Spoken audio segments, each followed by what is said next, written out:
commencez pas à faire une auto-entreprise, commencez pas à faire une société qui va vous coûter de l'argent si vous n'avez pas testé votre projet avant. Parce que ça va vous coûter de l'argent pour l'ouvrir, pour la fermer si jamais ça marche pas. Et est-ce que tu peux du coup nous parler un peu de ton entreprise? Aujourd'hui, j'ai 4 sociétés différentes. Ah J'ai ouais. une holding, The Gift Club, Ok. et 2 agences de communication. On dit souvent un pied à l'école, un pied dans le business. Est-ce que c'était une démarche que toi tu recommandes à tout le monde? Contrairement à ce que disent beaucoup d'entrepreneurs, c'est bosser gratuitement au début. Bossez gratuitement, faites-vous la main, faites-vous des références, produisez du résultat et utilisez ces références-là pour aller chercher de nouveaux clients que cette fois-ci vous allez faire payer. On ne devient pas riche en étant salarié. Toi, qu'est-ce que tu penses de cette affirmation? La restauration, c'est un milieu de passionnés. Si on n'est pas passionné, il ne faut pas faire de restauration. Et surtout ne pas faire de restauration si on n'a pas d'expérience. Est-ce que pour toi, l'argent fait le bonheur? Quand on parle d'e-com, formation, je pense à Yumi Denzel. Après, les autres formateurs, je les connais pas trop.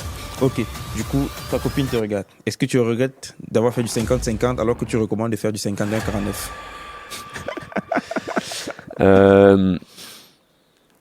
Je le... Bonjour les amis, j'espère que vous allez bien et que tout se passe bien pour vous. Bienvenue dans le 5e épisode de notre podcast Éco-études. Aujourd'hui, on va parler d'entrepreneuriat jeune. Et pour cet épisode-là, on a la chance de recevoir une personne que je ne saurais vraiment comment décrire parce qu'il est d'abord étudiant, ensuite patron d'entreprise.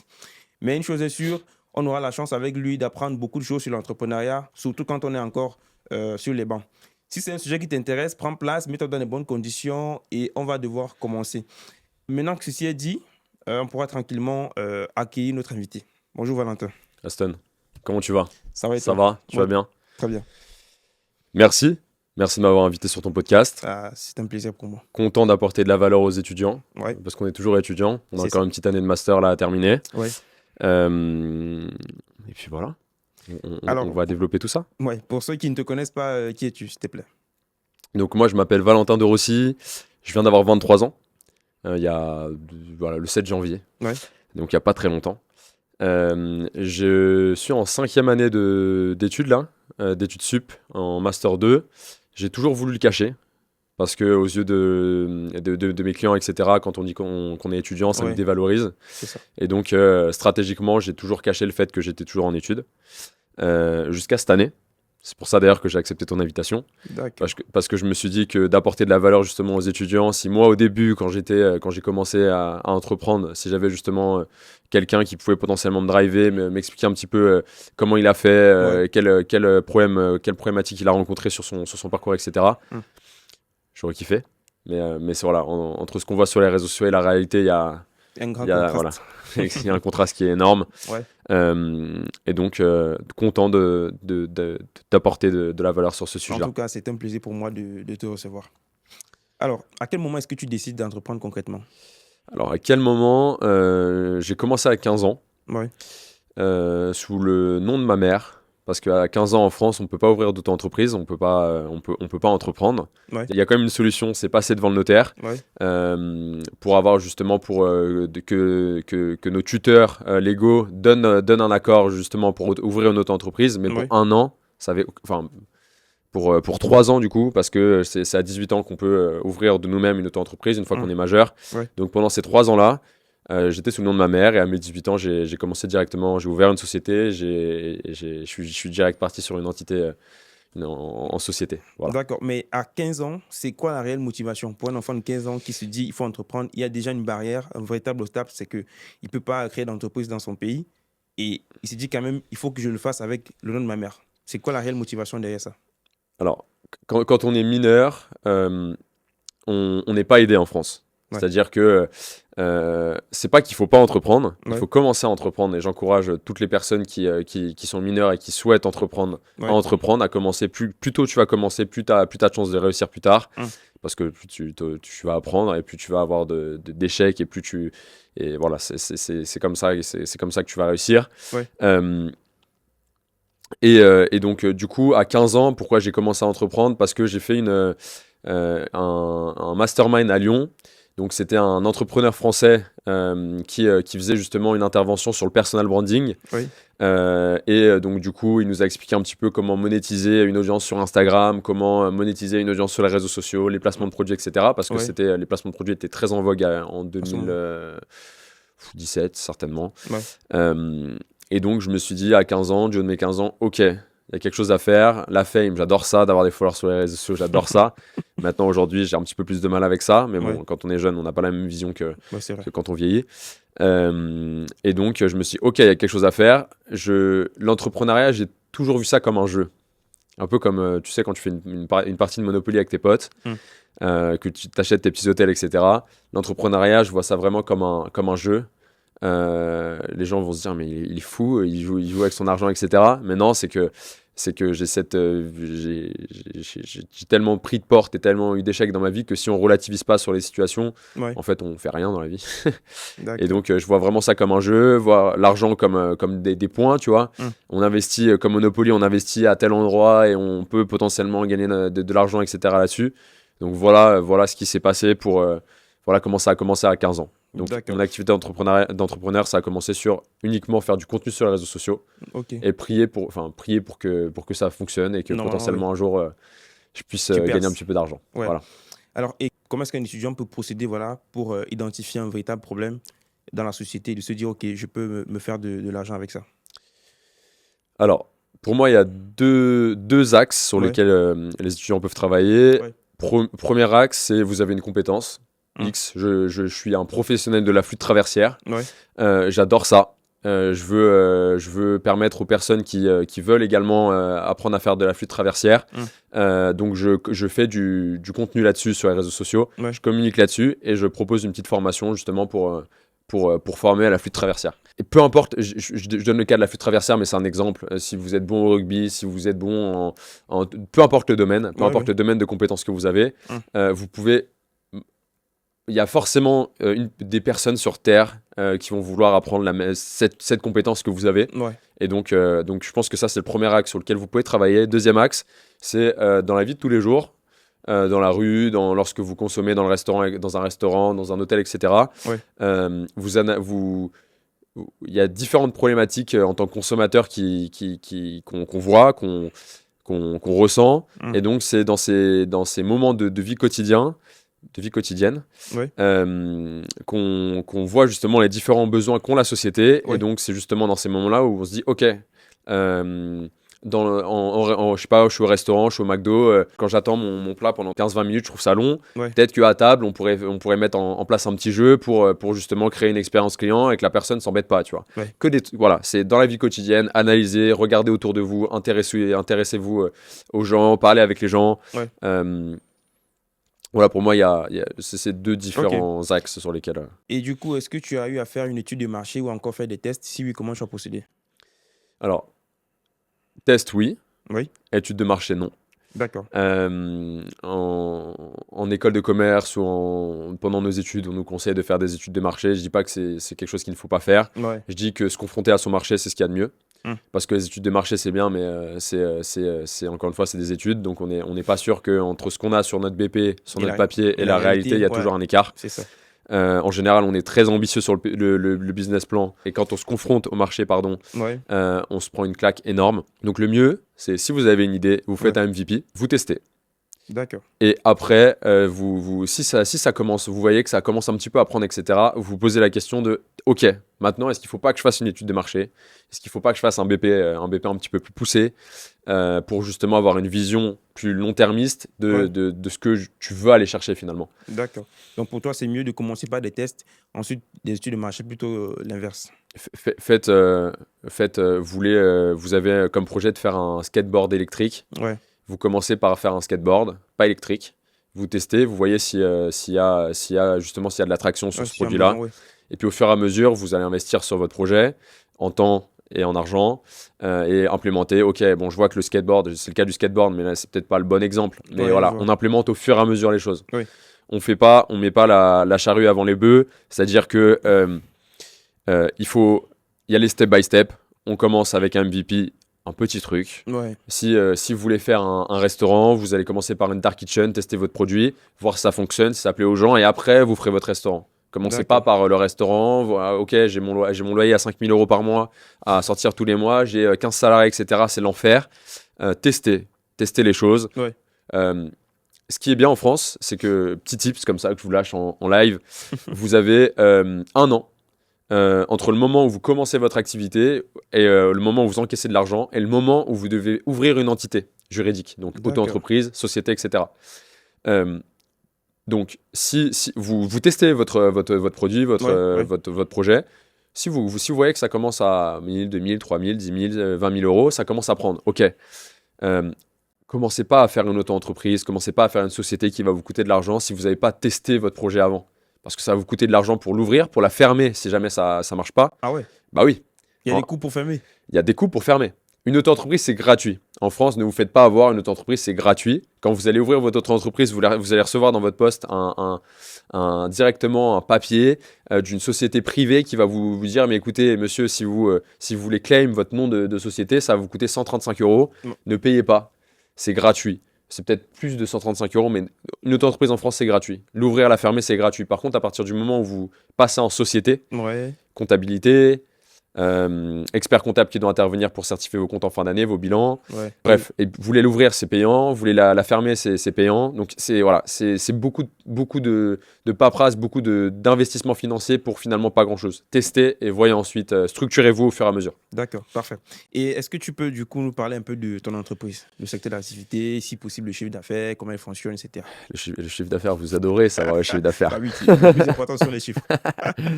Donc, aujourd'hui, j'ai 4 sociétés différentes. J'ai une holding, The Gift Club. Ok. Une agence et 2 agences de communication. Ok. Holding et 3 sociétés filles. Donc, The Gift Club, The Division Corp et une 3e société où c'est ma copine qui préside. Et donc, finalement, on ne va pas en parler parce que ce n'est pas moi qui suis président de cette entité. J'ai 50% de la société, je l'accompagne, je l'aide à comment dire, à évoluer, businessment parlant. J'ai investi de l'argent dedans, je suis à 50%. Quand elle a besoin, je l'aide. Mais c'est sa société à elle. Elle gère sa société toute seule. Et sur les 2 autres sociétés, donc on a un soft, un SaaS, The Gift Club, donc Software as a Service pour ceux que ça ne parle pas. Qu'est-ce qu'un SaaS? Un SaaS, c'est pour moi le meilleur business model de tous les temps.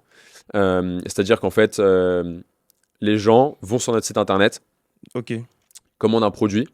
Notre produit, donc là on va prendre le cas de The Gift Club. The Gift Club, qu'est-ce que c'est? C'est une solution, donc c'est un outil marketing tout en un pour les commerces aussi bien physiques qu'e-commerce. Et grosso modo, les commerçants, les restaurants, les hôtels, etc. installent des PLV. Donc qu'est-ce que des PLV? C'est des chevalets avec des petits QR codes, des stickers sur les Big Mac, etc. Pourquoi je disais que le software as a service, c'est le meilleur business model de 2025? Parce que vous développez une solution, donc un logiciel, The Gift Club. Derrière, les gens passent par notre site internet, s'onboardent tout seuls, ils mettent leur nom, leur prénom, leur nom de société, etc. Ils mettent leur fiche Google, leur page Instagram, etc. Ils récupèrent leur QR code et ils mettent tout seuls dans leurs établissements les PLV, donc les visual marketing, justement pour promouvoir The Gift Club et accroître leur chiffre d'affaires. Leur profil social, donc les avis Google, les follow sur Instagram, les avis sur TripAdvisor, etc. Et businessment parlant, ça permet d'avoir, pour moi, du récurrent. C'est-à-dire qu'en fait, moi, je n'ai pas à intervenir. La solution, elle est en place dans leur magasin. Tous les mois, ils me payent. Ils me payent un abonnement. Ils se sont onboardés tout seuls sur mon site internet. Et moi, j'ai développé qu'une seule solution. Un seul logiciel. Et donc ça, on peut le dupliquer. Il y a énormément de SaaS aujourd'hui sur le marché. Il y a PayFit pour les fiches de paye.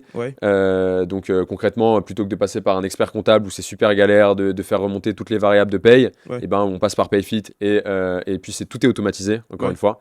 Donc c'est quelque chose qui se fait beaucoup et ce système d'abonnement récurrent digital, c'est magnifique parce que très peu de charges, des marges qui sont extraordinaires. Mais par contre, derrière, il faut faire de l'acquisition client, il faut être bon en marketing. C'est le seul problème. Les SaaS, c'est super complexe. Il faut avoir des notions en tech, il faut savoir marketer le produit. Mais par contre, une fois que c'est lancé et si ça fonctionne, c'est jackpot. Donc ça, c'est côté The Gift Club. Donc ça fait depuis septembre qu'on commercialise, mais ça fait depuis septembre 2024 qu'on commercialise, mais on a commencé à développer le produit en décembre 2024. Décembre 2024, Donc ça faisait 1 an, il y a 1 mois qu'on a commencé la boîte. Et on a commencé en septembre 2024 à commercialiser. Et en janvier, là, ce mois-ci, il y a... j'ai regardé les chiffres le 15 ou le 14 janvier. On était à 7 000 € de MRR. Donc de d'abonnements mensuels récurrents qui rentrent dans nos comptes bancaires. Donc D'accord. 7 000 euros qui rentrent tous les mois sur nos comptes bancaires. Comment dire, d'abonnements contractualisés avec nos clients. Ok. Donc ça, c'était le cash qu'on avait collecté le 15 janvier. 15 janvier, ouais. Donc je pourrais te dire en fin du mois à combien on est, mais grosso modo, on va être à entre 7 et 10 K de MRR fin du mois de janvier. Ok. Et la deuxième société, c'est ce qui m'a permis de bootstrapper et de financer The Gift Club, c'est mon agence de communication, D'accord. donc The Division Corp. Donc mon agence de communication, c'est une agence à 360.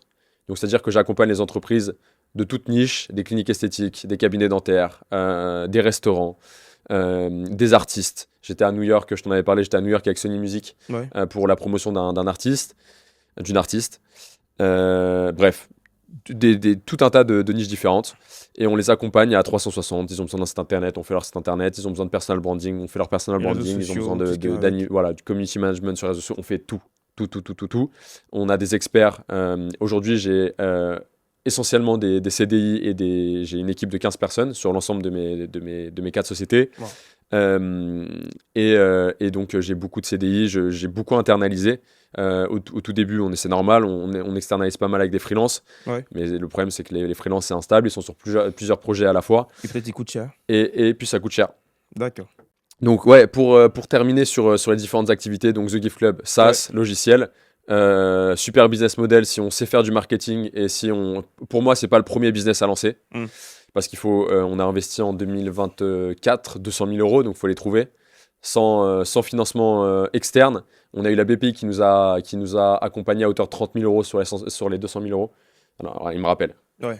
Je réponds. Ouais. Allô. Pardon Non, pas de souci. Hassan. Les aléas du business en live. Grosso modo, agence de communication, SaaS. Ouais. SaaS, abonnement récurrent, compliqué, beaucoup d'argent. De l'argent à mettre en place, de l'argent à investir pour pouvoir lancer. Contrairement à l'agence de communication où si vous avez des compétences, vous pouvez ouvrir une auto-entreprise, vous lancer en freelance, aller voir votre restaurateur préféré que vous avez en bas de chez vous et commencer à lui proposer des prestations de community management, vous faire la main. Moi, ce que je conseille tu m'as pas posé la question, mais pour les personnes qui veulent se lancer, c'est, contrairement à ce que disent beaucoup d'entrepreneurs, c'est bosser gratuitement au début. Bossez gratuitement, faites-vous la main, faites-vous des références, produisez du résultat et utilisez ces références-là pour aller chercher de nouveaux clients que cette fois-ci vous allez faire payer. D'accord. Prenez 2-3 projets que vous allez faire gratuitement, que vous allez offrir votre prestation, vous allez vous faire la main, vous allez mettre en place des process. Et puis derrière, ça vous permet d'utiliser ces 2-3 références-là pour aller chercher justement de nouveaux business et des clients que vous allez faire payer. Écoutez, j'ai accompagné vous allez voir un autre sushi, j'ai accompagné le sushi A, le sushi B, vous allez le voir, j'ai votre concurrent là. Regardez les résultats que j'ai produits pour votre concurrent. C'est ça. Si vous voulez, je peux faire la même chose pour vous, mais par contre, ça va vous coûter 1 000 euros par mois. D'accord. Est-ce que ça vous convient, oui ou non? Et puis si lui, ça lui convient pas, vous allez voir l'autre sushi d'après. Et il y a un moment où ça va fonctionner. Ok. Mais je pense quand même qu'avec cette méthode-là, c'est déjà plus parlant quand même. C'est ça. Parce qu'il y a des résultats et des preuves. Ok, et du coup, comment toi, tu as pu, partant de zéro, développer tes équipes jusqu'à atteindre ce niveau-là où tu as pratiquement 15 personnes sur l'ensemble des entités? Alors, octobre 2020, de 2022 à 2023, j'ai eu un échec fulgurant en restauration. C'est-à-dire que jusqu'en 2021, j'avais mon agence de communication qui tournait très bien. C'est-à-dire que de mes 15 à mes 18 ans, j'ai accumulé de l'argent. Cet argent, je me suis dit, OK, bon, maintenant, il faut peut-être que je l'investisse pour pas que ça reste sur mes comptes bancaires. Et donc, je vais diversifier. Donc, j'ai mis un petit peu en crypto-monnaie. J'ai acheté des rings de minage. J'ai investi dans une start-up. J'ai investi un petit ticket de 30 000 euros dans une start-up. Et j'ai investi en restauration. 50 000 euros dans un Pokéball à Toulon. Et j'avais dit aux personnes justement qui géraient ce groupe de restauration, je leur ai dit, écoutez les gars, par contre si un jour ça va pas financièrement parlant, vous toquez à ma porte, on rediscute ensemble. Plutôt que de perdre mon ticket de 50 000, je préfère peut-être remettre de l'argent. Donc on en discute. 6 mois après, bon bien sûr, ils toquent à ma porte, ok Valentin, il nous reste 15 jours de cash. Sauf qu'il y avait 7 ou 8 restaurants, donc 15 jours de cash sur 7 ou 8 restaurants, donc le groupe est en danger, ça va très mal. Sauf que j'ai pas d'expérience en restauration. Ouais. J'ai jamais investi 1 euro dans des sociétés déjà existantes de ma vie, qui tournent déjà. Donc, j'ai mis mon expert comptable, mon avocat, je leur ai dit, écoutez, on a une semaine pour faire un audit des sociétés cibles. Ouais. Donc, allez-y, faites votre audit et vous me dites ce que vous en pensez et vous me dites si je dois réinvestir mon argent. Ils m'ont dit, ok, une semaine après, ok, bon, Valentin, il nous faut une semaine de plus. Ok, mais là, on n'a pas le temps. Ouais. Il nous reste encore une semaine de cash, c'est pas possible. On va dans le mur là. Donc, je perds mes 50 000 euros si vous mettez encore une semaine. Donc, j'ai coupé les audits, Ouais. ce qu'il ne faut surtout pas faire. Pousser les audits, prenez le temps de faire correctement les choses. On n'est jamais pressé. Si c'est à 2 semaines de cash, si la société la société cible est à 2 semaines de cash prêt, Ouais. c'est que ça va pas. N'y allez pas. Mais sauf que quand on a 18 ans et qu'on n'a jamais investi 1 euro de notre vie dans une société qui tourne déjà, c'est compliqué à avoir ce recul-là. Ouais, c'est vrai. Donc finalement, j'ai toujours eu cet esprit de fonceur, un peu comme un taureau dans ma vie. Et donc, qu'est-ce que je fais? Aston, qu'est-ce que je fais? Bah, Et t'es en pète. j'ai investi tout mon argent dans le groupe de restauration. Tout? Ouais, tout. J'ai all-in, j'ai pris mes montagnes de jetons de poker, je les ai poussés comme ça sur la table. Et j'ai investi tout mon argent donc, en 2022-2023. Mai 2023, ça se passe mal. On doit revendre le groupe pour 1 euro symbolique, ça me fait très mal. J'ai investi quand même 350 000 euros. Wow. Donc je retombe à zéro, j'ai plus d'argent. C'est là que ça devient intéressant. C'est là que ça devient intéressant. Ouais. Donc mai 2023, 1 euro symbolique. J'ai mes associés en plus. On devait constituer une nouvelle holding pour s'associer avec eux. Pour que il y a une holding existante. On crée une nouvelle holding pour que les anciens associés de la structure s'associent avec moi sur cette nouvelle entité, sur cette nouvelle coquille. Ils n'ont jamais fait cette holding. Donc je suis en litige aujourd'hui, mais ça va durer. On est en France, ça va durer 3 ans, 4 ans avec eux. Mais donc du coup, pourquoi je vous raconte ça, c'est qu'en fait, ils ont cédé la société pour 1 euro symbolique sans ma signature. Donc j'ai même pas eu. J'aurais préféré que ça aille en liquidation judiciaire et que je récupère un petit peu plus d'argent qu'1 euro, quoi. Ouais. Si jamais, parce qu'encore une fois, il y a les salariés qui passent en priorité, les fournisseurs, etc. Et puis les associés, au final, on est le dernier à récupérer notre argent. Peut-être que je vais rien récupérer, mais au moins, voilà, j'aurais pu potentiellement avoir plus d'1 euro pour sortir un peu mieux que. Oh, il me rappelle. Ok. Excusez-moi. Donc mai 2023, échec, 1 euro symbolique, petite fessée aux fesses de Valentin, il doit sortir du groupe. Mai 2023, octobre 2023, j'accompagne le repreneur. Il s'avère que c'était un charlatan. Donc j'ai accompagné un repreneur qui me payait, qui payait pas ce qu'il devait me payer. Ouais. Donc j'ai perdu mon temps. Octobre 2023, ok, Valentin, t'es en train de perdre ton temps, t'es jeune, dynamique, avec de l'énergie. C'est quand on est jeune qu'il faut qu'on avance. Ouais, c'est ça. Donc, mets de côté, c'est pas grave, t'as perdu 350 000 euros, c'est pas grave. C'est pour ça qu'il faut voir l'entrepreneuriat comme un jeu. C'est facile, hein. Et voilà. Je sais que c'est compliqué. Ouais. Je sais que c'est compliqué. Octobre 2023, je remonte directement à cheval. Sinon, j'allais faire une dépression en PLS au fond de mon lit. Donc, c'est pas l'objectif non plus. Je remonte à cheval. Tu as vu Lorenzo tout à l'heure. Ouais. C'est la première personne. Je l'ai invité au restaurant. Je lui ai dit, Lorenzo, il faut qu'on relance mon agence de communication. Et il faut qu'on lance. J'ai une idée. Donc, The Gift Club. Il faut qu'on lance The Gift Club. Il faut absolument là. C'est le moment qu'il faut que. Il y a des concurrents. Ça fait depuis 2017 qu'ils lèvent des fonds, etc. pour aller chercher des produits automatisés. Justement pour les commerces physiques et e-com, il faut qu'on monte à cheval, il faut qu'on aille très vite. Donc Lorenzo, il faut que tu sois head of sales. C'est que tu gères la partie commerciale. Ouais. Donc j'ai besoin de quelqu'un comme toi, etc. Lui, il était chez Warner Bros. Discovery. Il était en régie pub, donc rien à voir. Donc il s'est formé, etc. Je dois trouver 2 associés. 2 associés pour la partie technique, donc des CTO. Pour coder le produit des développeurs. Développer la solution. Parce que je sais pas, Aston, j'ai eu 6 toute ma vie en CS, JavaScript, enfin les trucs de dev, je comprends rien. Je comprends rien, je déteste ça. Mais t'as quand même essayé. J'ai quand même essayé, mais j'y ai pas mis de la bonne volonté. D'accord. Donc pas de bonne volonté, ça peut pas marcher. Donc Head of Sales pour vendre la solution, 2 CTO, donc Nassim et Malik. Ouais. Donc Lorenzo, Nassim et Malik, les CTO encore aujourd'hui de la boîte. Donc on est 4 associés sur The Gift Club. Et donc, octobre 2023, on remonte à cheval directement. Lorenzo réfléchit.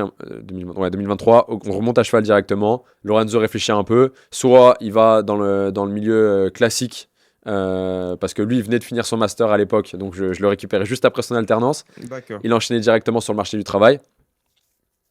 Et du coup, il a réfléchi une petite semaine. Il m'a dit, écoute, Valentin, j'en ai parlé autour de moi. C'est quand on est jeune qu'il faut qu'on prenne du risque. Donc, on y va ensemble. Donc, j'avais du coup Lorenzo qui m'a accompagné justement sur cette relance. Ouais. Donc, Lorenzo, initialement CDI.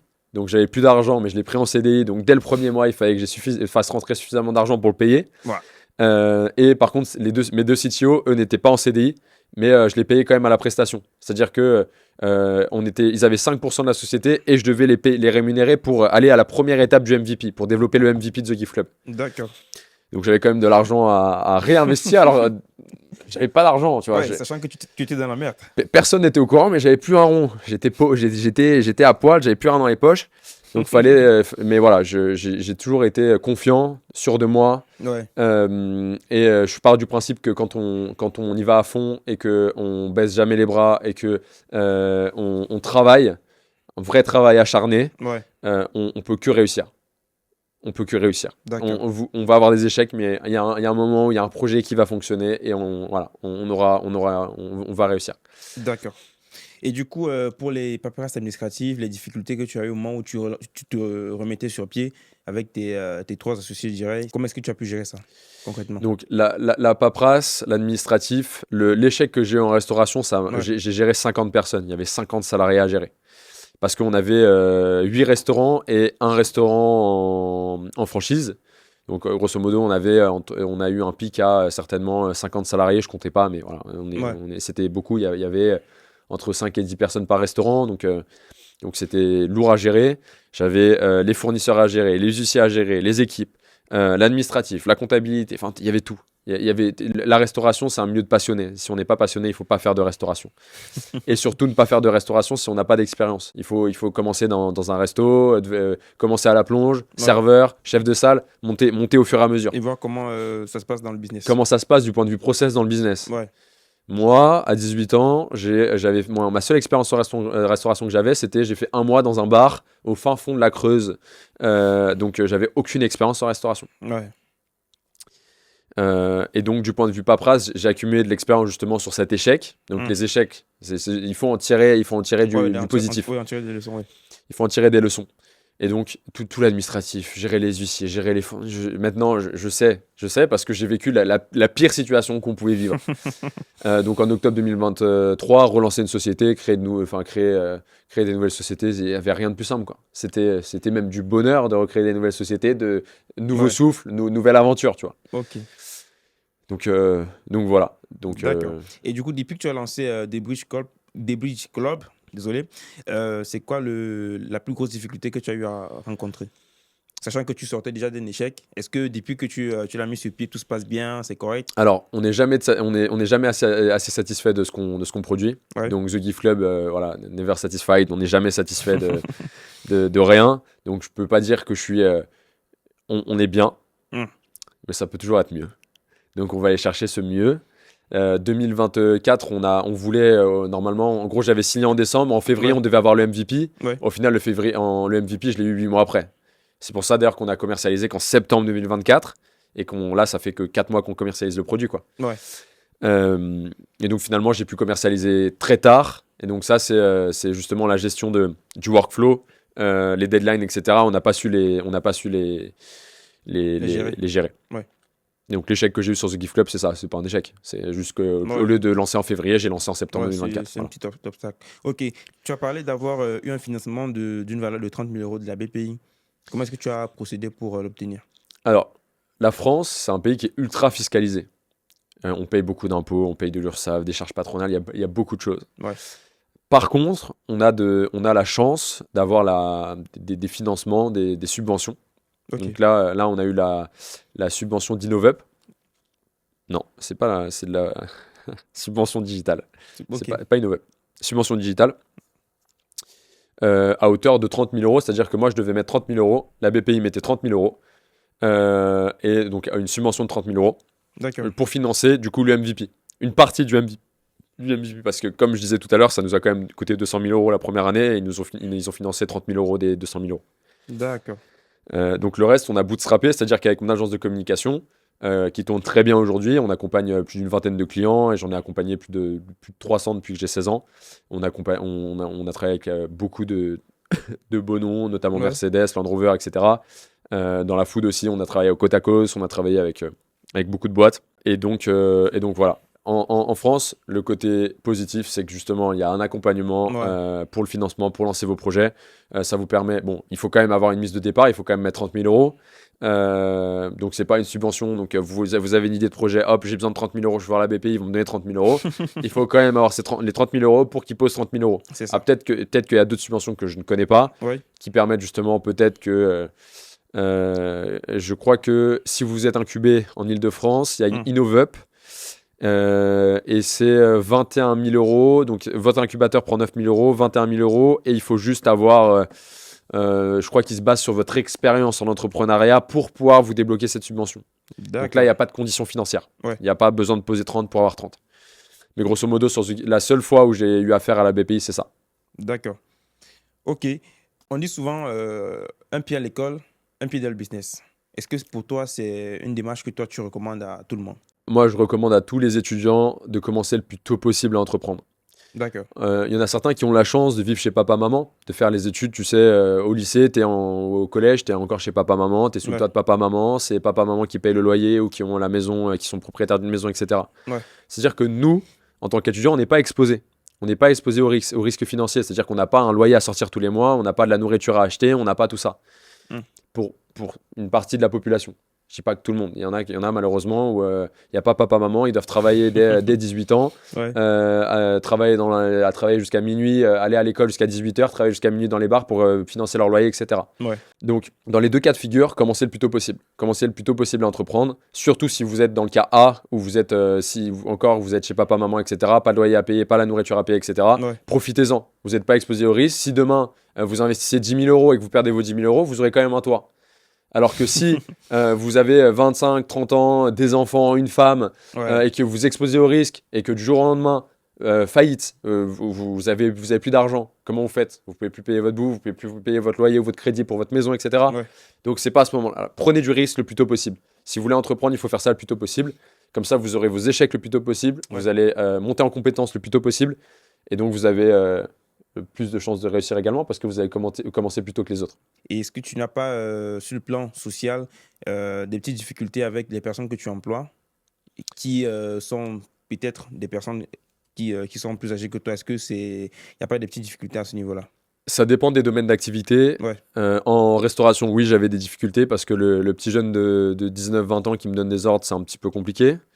Qui me manage, c'est un petit peu compliqué. Ouais. Donc j'avais cette difficulté-là parce qu'en restauration, en général, on a justement c'est des personnes qui sont pas là forcément parce que ça leur plaît, mais plus Ouais. par dépit pour pouvoir vivre et pour pouvoir Ouais. gagner leur argent.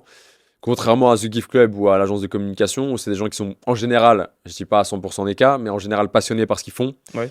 Et donc, il y a moins cette barrière-là. Et j'ai l'impression qu'on est sur...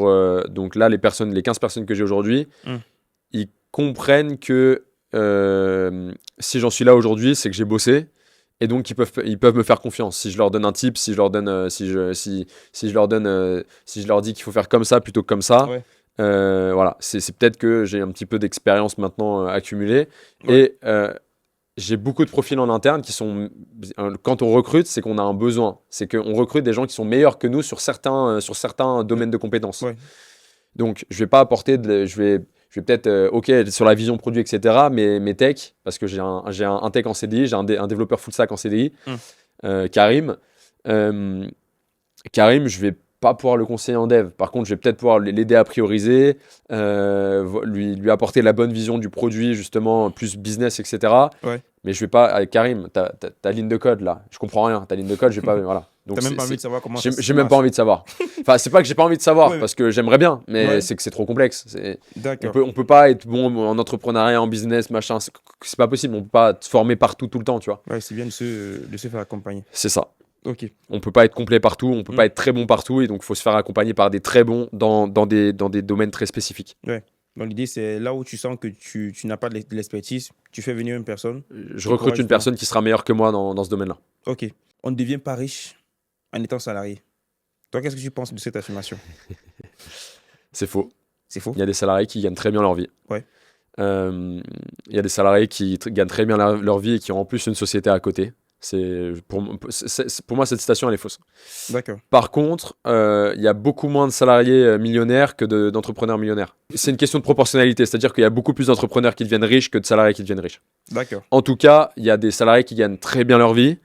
Et donc, pour moi, c'est pas l'un ou l'autre. Il y a des gens qui sont faits pour le salariat, il y en a d'autres qui sont faits pour l'entrepreneuriat. Aujourd'hui, l'entrepreneuriat, c'est devenu une mode. Tout le monde veut devenir entrepreneur. Mais est-ce que vous avez envie de perdre la chemise plusieurs fois, de vous casser les dents plusieurs fois, de vous prendre plusieurs portes, etc. Il faut aussi avoir les épaules solides. Il faut arrêter de voir les mecs à Dubaï en Lamborghini et les grosses Rolex au poignet. Ouais. Voilà. La réalité des choses, c'est que ça ne sera pas en 60 jours que vous aurez votre Rolex et votre Lamborghini à Dubaï. Malgré ce qu'on peut vous dire sur les réseaux sociaux. C'est du travail acharné pendant plusieurs années. Il y en a qui mettent moins de temps que d'autres. Mais voilà, c'est... En tout cas, pour répondre à ta question, parce que je m'éparpille toujours, Aston. Après, tu apportes toujours de la valeur dans ce que tu dis. Ça, c'est vrai. Donc, salariat, c'est pas l'un ou l'autre. C'est qu'est-ce que toi, au plus profond de toi, tu préfères. Ne jamais rester, le seul tip que j'ai à vous donner, ultra important, ne jamais rester à un endroit où vous ne vous plaisez pas, où ça vous ne passionne pas, parce que voilà, où vous n'êtes pas à l'aise. Se lever le matin pour aller à un taf que vous détestez, c'est horrible. Ouais. C'est horrible. Et je pense que la nouvelle génération, on est tellement omnibulé par ce qu'on voit sur les réseaux sociaux, par le paraître qu'il y a sur les réseaux sociaux, alors que c'est les 3/4 du temps, c'est des mecs qui n'ont pas forcément plus d'argent que ça. Je les connais. À partir du moment déjà où ils sont à Dubaï, c'est que voilà, si le mec est en Lamborghini en France, ok, on se pose des questions parce que avoir une Lamborghini en France, c'est beau. Sans la petite nuance, il faut pas que la plaque elle commence par WW. Parce que WW, ça veut dire qu'elle appartient à un garage. Donc trop simple. C'est le petit tips. Faites attention à vous. Merci. Moi, je savais pas. Donc, grosse voiture en WW, faites attention, c'est que ça appartient à une société. Ouais, c'est un connard qui veut juste. Voilà, ça veut flex, mais c'est pas pour autant. Alors que si la plaque, elle commence pas par WW, c'est que le mec, il a payé des impôts, il a été imposé sur son argent, et en plus, derrière, il a sorti 250, 300 000, 400, 1 million d'euros pour acheter sa voiture. D'accord. Donc, ça, c'est un mec ou une femme qui est très forte dans ce qu'il a fait. Donc, beaucoup de respect. Ok, voilà. Donc on va devoir passer à une nouvelle étape de notre émission, qui est le quiz. Malheureusement, on n'a pas pu préparer les post-it. Mais je vais te donner, je crois, 3-4 domaines dans lesquels tu choisiras un et je te poserai une question. Alors, excuse-moi. Business, société, le social et relations amoureuses, les trois. Ok, j'ai le choix entre une des trois, c'est ça? Je dois choisir une des trois. Ouais, business, le social et relations amoureuses. Choisis. Non. Non. Si c'était moi, je te poserais 2 sur 3. Ok, 2 sur 3 ouais. Et ben allons-y, choisis une des trois. Ok. Et on commence. Non, 2 sur 3. Donc, 2 sur 3, vas-y. Donc, je vais prendre business et relations amoureuses. Ok. Dans le business, tu penses quoi des formateurs en e-commerce qu'il y a sur les réseaux? Qu'il y a sur le marché? Oui, en l'occurrence, les plus grands. Lesquels, Aston? Dis-nous des noms. Je pense Yomi Denzel. Oussama Ammar, c'est bien ça. Oussama Ammar, ouais. Ouais.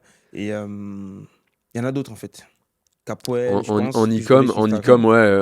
Quand on parle d'e-com, formation, je pense à Yomi Denzel. Après, les autres formateurs, je les connais pas trop.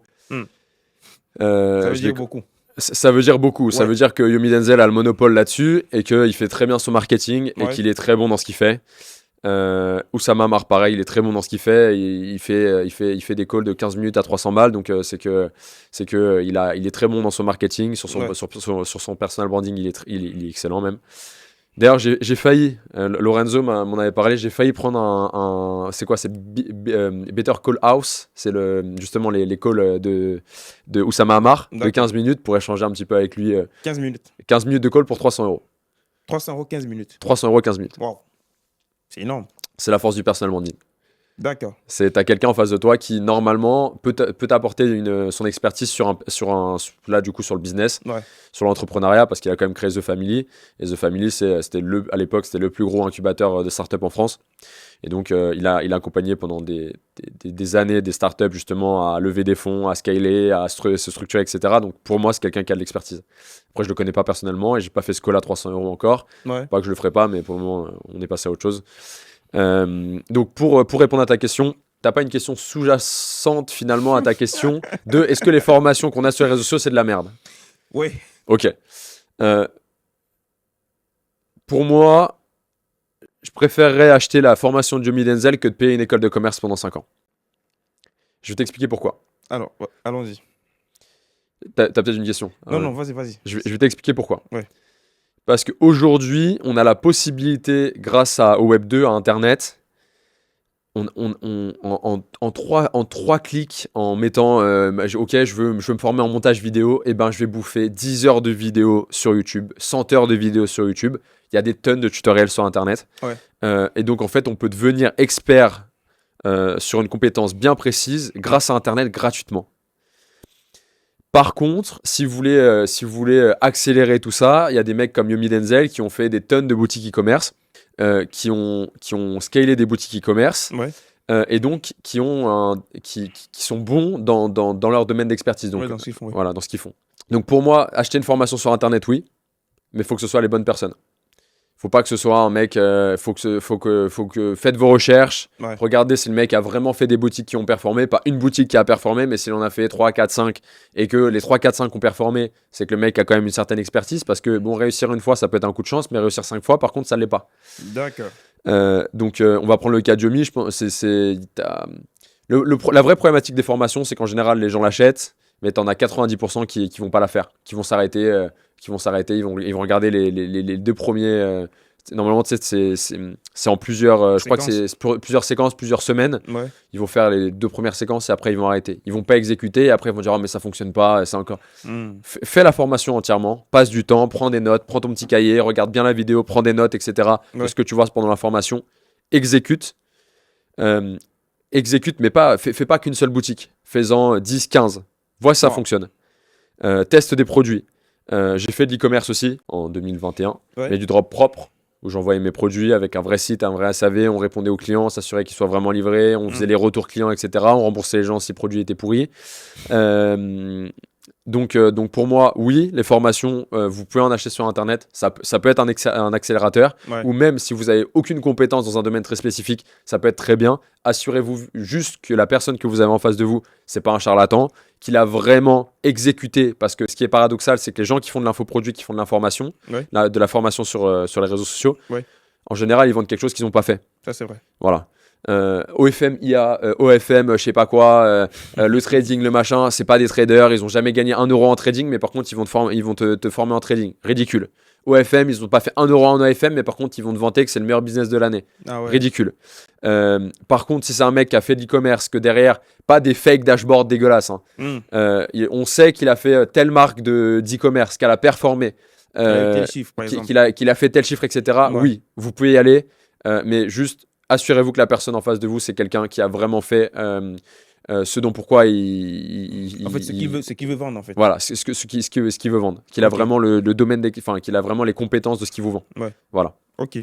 Bon, on va rebondir sur le côté relation amoureuse. Et ce qui m'amène à aller dans ce sens-là, c'est que tu m'as dit, dans l'une de tes entités, c'est ta copine qui gère. Ouais. Est-ce que c'est une bonne chose, ou alors une bonne stratégie de faire alliance entre l'amour et le business quand on est jeune? Pour moi, c'est qui tout double. Développe, s'il te plaît. Pour moi, c'est qui tout double. C'est-à-dire que plus globalement, plus généralement dans le business, si vous faites intervenir des gens de votre famille, de votre entourage, etc., ce qui va être bien, c'est que ça va être des personnes de confiance. C'est-à-dire qu'en général, 95% du temps, ils ne taperont pas dans l'argent, ils ne taperont pas dans les caisses, ils ne feront pas n'importe quoi. Le côté positif, c'est que vous êtes comme ça normalement. C'est-à-dire qu'elle ne vous la mettra pas à l'envers. L'homme ne lui mettra pas à l'envers et vice-versa. Donc, c'est-à-dire qu'elle peut vous faire confiance, vous pouvez lui faire confiance. Elle va porter normalement l'entreprise comme si c'était son bébé et elle va essayer de l'emmener où elle peut l'emmener. Et moi, pareil, je vais la pousser pour qu'elle l'emmène le plus haut possible et qu'elle s'épanouisse le plus possible. D'accord. Donc, je pense que c'est qui tout double. C'est ne faites pas ça avec une copine que vous avez depuis une semaine. Voilà, il faut déjà que ce soit quelque chose de stable. Ça fait plusieurs années que vous êtes avec la personne. Moi, ça fait 5-6 ans que je suis avec 6 ans, je crois maintenant. Et ça fait que depuis octobre 2023 qu'on est associé sur une structure. D'accord. Donc, Et voilà. parce que moi, je me dis, côté, si on parle des relations, avec la famille, c'est un peu plus différent qu'avec une copine. Parce qu'après, quoi qu'il en soit, peu importe ce qui se passe avec ton frère ou ta soeur, tes parents, le lien de la famille reste. Par contre, ta copine ou ton copain avec qui tu t'associes dans le business, il peut te quitter à tout moment et tu peux être perdant. Donc, c'est un peu dans ce sens-là que moi, je vois le petit contraste. Donc, pour pallier à cette problématique-là, Hassan, Ouais. je vais te donner un tips que j'ai bien évidemment pas, que j'ai pas appliqué à moi-même. Hmm. C'est que sur la structure avec ma copine, je suis à 50-50. D'accord. Mais il faut jamais faire de 50-50. Jamais, jamais, Si jamais, c'est au toi grand jamais. l'initiateur du projet. Non, on fait jamais de 50-50. Je vais t'expliquer pourquoi. D'accord. Parce que le 50-50, les prises de décision, elles se font forcément à deux. Ouais. Et si on n'est pas d'accord tous les deux, qu'est-ce qui se passe? On va au clash Ouais. et ça se passe mal. Alors que si on est en 51-49, qu'il y en a forcément un des deux qu'il faut qu'il y en ait toujours un qui soit décisionnaire sur une structure. D'accord. Même d'1%, ça pèse. d'1%, ça pèse. Ok. 51-49, c'est parfait. C'est le minimum. Il faut jamais être associé à 50-50 sur un projet, D'accord. sur une entreprise. En France, hein. Après, les autres pays, je connais pas. Ouais. Donc voilà, pour répondre à ta problématique, Ouais. si tu veux faire un projet avec ton frère, ok, il n'y a pas de problème, je m'associe avec toi, je suis très content de faire un projet avec toi, mais par contre, c'est du 51-49. Aston, Bon, on est vers la fin. Tu peux. on arrive à la fin? Ouais. Les coulisses de l'entrepreneur. C'est ça. Tu disais que voilà, c'est important de faire 51-49 Ouais. pour être sûr que tu auras une domination, une majorité sur les prises de décision. Toujours avoir un décisionnaire. Peu importe le projet, toujours avoir un leader qui peut au final prendre la décision. Ouais. On est en désaccord, deux personnes en désaccord, ok, bon, on est en désaccord. L'objectif, c'est pas d'être en confrontation frontale tout le temps avec la personne que tu as en face de toi. Ouais. C'est ok, on lui demande son avis, on débat, etc. Et on Ouais. voit. Ok. Du coup, ta copine te regarde. Est-ce que tu regrettes d'avoir fait du 50-50 alors que tu recommandes de faire du 51-49? Je le regretterai peut-être un jour, mais aujourd'hui, je le regrette pas. D'accord. Voilà. C'est tout le temps quand ça part au clash Qu'on regrette. qu'on regrette. Mais Ouais. sinon, pour le moment, avec tout ce que vous avez vécu jusqu'aujourd'hui, Tout se passe bien. Tout se passe bien, Ok. c'est clean. Il n'y a pas de problème. donc, si tu dois donner un conseil concret, tout à l'heure, tu disais, voilà, commencer le plus tôt possible. Mais si tu dois donner un conseil aujourd'hui à une personne qui veut démarrer, qui hésite encore, et surtout, comment procéder lorsqu'il va commencer, ce serait lequel? Donc, une personne qui hésiterait encore à jeune. se lancer en entrepreneuriat, un jeune. Ouais, qui hésite Un à se jeune, lancer. ok. Il a peur des risques, il a peur de la frustration, le regard des autres, les paperasses administratives, il n'a pas d'argent. Bref, il est encore dans ce nuage-là où tout est compliqué pour lui. Ok. Donc, t'as pas d'argent, c'est pas un problème. D'accord. C'est pas un problème. Aujourd'hui, si t'as besoin t'as besoin de quoi pour travailler? T'as besoin d'un téléphone, d'un iPhone pour pouvoir à la limite faire des vidéos. Donc, Peut-être. qu'est-ce que tu fais? Tu vas travailler, tu travailles 1 ou 2 mois et puis tu fais en sorte d'économiser suffisamment d'argent en side Ouais. de ta scolarité. Tu vas travailler un petit peu, tu fais suffisamment d'argent. Comme ça, tu dégages suffisamment d'argent pour t'acheter un téléphone. Ouais. Après, donc la question qui s'ensuit, c'est le regard des autres. Ouais. Le regard des autres, les personnes qui vont vous critiquer, c'est des personnes qui sont jalouses de vous en général. D'accord. Parce que les personnes qui ont justement cette peur du regard des autres, exécutez, vous posez pas de questions. Les gens s'en foutent de ce que vous faites. Et ils regardent, voilà. Sincèrement, ça fait depuis je sais pas combien d'années quand je suis sur les réseaux sociaux. On n'est jamais venu me voir en face et me dire Valentin, t'es qu'une merde. Ce que tu fais sur les réseaux, c'est de la merde. C'est jamais de la vie. C'est ça, à la limite, ça parle un petit peu. Les personnes que vous calculez pas trop en cours vont parler sur vous. Mais vous en foutez. Au final, c'est vous qui avancez. Les personnes qui parlent, c'est des personnes qui vivent à travers les autres, tout simplement. D'accord. Donc vous posez pas de questions.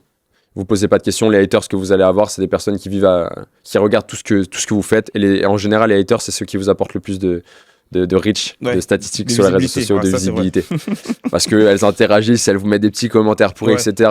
Ça booste l'engagement. Voilà, exactement, ça booste l'engagement. Répondez-leur, énervez-les. Comme ça augmente. Voilà, c'est ça. Voilà, c'est ça, exactement. Et du coup, Ok. il y avait une troisième Donc, chose. c'était le financement, le regard des autres. Regardez les autres, Ouais, et les paperasses administratives. paperasse administratif. Et si vous hésitez à vous lancer, Ouais. qu'est-ce que vous risquez? Posez-vous la question de qu'est-ce que vous risquez à vous lancer. D'accord. Je vous demande pas d'investir, d'aller faire un prêt à la banque de 300 000 euros et de lancer un restaurant. Commencez step by step. Les premiers business que vous allez faire, si vous n'avez pas d'argent ou même si vous avez de l'argent, c'est des business qui vont vous rapporter du cash instantanément, day one. C'est ce qu'on disait tout à l'heure avec les compétences. Ok, vous vous posez à table, qu'est-ce que j'ai comme compétence aujourd'hui? Qu'est-ce que je peux apporter comme valeur aux gens? Qu'est-ce que je sais faire? Qu'est-ce que je sais bien faire? Je fais du rugby, je fais de la flûte, je fais du piano, je fais du machin, je fais du truc. Tout ça, vous avez la capacité, à partir d'un téléphone aujourd'hui, de le monétiser et de commencer à vous faire de l'argent. D'accord. Avec des systèmes très simples. Hein. Vous faites vous n'êtes pas bon, vous savez pas coder un site internet, vous passez par des CMS, System.io, ClickFunnels, etc. Ouais, il y a aussi. Et voilà, il y a en plus, vous pouvez prompter un petit. Voilà, faites des choses simples. Wix, c'est super simple à utiliser. Commencez simple. Ça coûte quoi? Wix, ça coûte 20 euros par mois. ClickFunnels, ça va vous coûter 20 balles. Allez, au total, vous aurez en charge fixe 50, 100 euros par mois. Si vous n'êtes pas lancé aujourd'hui, c'est que vous continuez à procrastiner, que vous continuez à attendre le mois de janvier pour les nouvelles résolutions. Donc non, arrêtez de vous torturer l'esprit. Commencez à exécuter le plus tôt possible. Ouais. On n'attend pas le premier du mois. On n'attend pas. On commence directement. On arrête de procrastiner à toujours remettre au lendemain. Ouais. Est-ce que comme ça que vous allez réussir dans la vie, peu importe ce que vous entreprenez. D'accord. Il y avait une question que je voulais poser, mais est-ce que pour toi, l'argent fait le bonheur? Évidemment, Aston. Ah ouais. Évidemment. L'argent contribue au bonheur, évidemment. Si j'étais SDF sous un pont et que je galérerais à manger tous les jours, je te garantis que je serais moins heureux qu'aujourd'hui. Donc ça contribue, ça fait pas le bonheur. Non, ça contribue au bonheur. Ouais. J'ai dit oui. Mais oui. C'est pour les stats, les gars. C'est pour avoir quelque chose de clivant, pour avoir un clivant. Mais oui, ça contribue au bonheur. Oui.